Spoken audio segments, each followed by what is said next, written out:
I don't know, a few months later, I don't know, 6 months or whatever it was. I don't know how long it was, but I found myself across the street at the medical clinic. And it was crushing. It just, um, and I didn't know if I was ever going to be able to get back. Even talking with our commanding officer, I got no help, from each of the places. It was at NAB Little Creek, and then went to North Island, and then ended up going up to Alaska. Hmm. And every place, no one would lift a finger to help. I was trying to get back until I went to DC, and this was, I forget how many years. But when I got to DC, I worked at the Bureau of Medicine and Surgery. Can't tell you what I did, but it was a desk job, and it was horrible. And Command Master Chief called me in one day, and he's like, "Fred, what do you want to do?" And I said, "What I've been trying to do all this time is get back with the SEALs." Yeah. And he said, "Hang on a second." He reached across his desk, got on the phone, and I can't remember the doc's name, but I worked with him when I was at back in the teams. Went and met with him, and he said, "Fred, yeah, you're back." He made a call, and next thing I know, I had orders.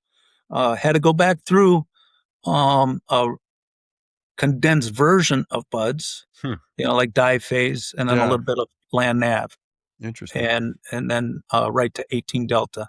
But I Okay. wasn't treated like a student. When they got jocked up and got hammered, I just sat back with the instructors. Nice. So it was brutal. Those were some empty years. A lot of stuff took place during that time frame. I was literally an emotional wreck. I went through a couple divorces in that time frame. Had 3 kids, 2 from one marriage, 1 from another, and I was just floundering. Inside I was just a wreck. Outside, nobody knew what was going on. Yeah. I've got 2 questions for you. When you went home, on leave, did your friends have any idea what you were doing for a job at that point, or did you even talk about it? Didn't even talk about it. Okay. And my next Nothing. Yeah, no, go ahead. Sorry. yeah. Nobody Okay. knew anything. I knew I went into the Navy. Okay. Yeah. And my next question is a little bit heavier question. So when you were, relieved and you were forced out of the SEAL team, where was God at this point? Was he anywhere in the picture? Like, how did you get through that process? And I understand the example, like everything looked fine on the outside, but on the inside it was turmoil. I mean, you're going through these divorces, you've got kids now, and then you lose the Trident. Like, man, how did you maintain any kind of mental health? I mean, I know you're a badass, but like, how did you Yeah. stay the Yeah. course, and was God involved in any of that? That's a really great question. um, there was a senior chief, Dave Hankins. He was a believer, Nice. and they were holding Bible studies. And he invited me to the Bible studies, and I started doing Bible studies. And after all this happened, he invited me to the church that they went to, and went to the church.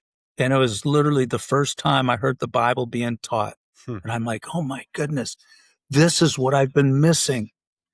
And got really involved with church. The drinking had stopped or really was reduced, and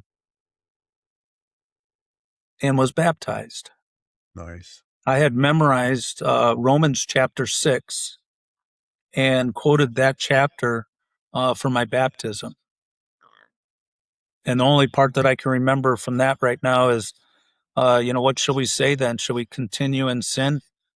God forbid. Mm-hmm. and then it just goes on from there. But God came into my life, um, and uh, so did that. A relationship was started and had a baby, and that ended in divorce. And I only was able to spend 3 years of my oldest daughter's life with her. Wow. So she was taken away at a young age.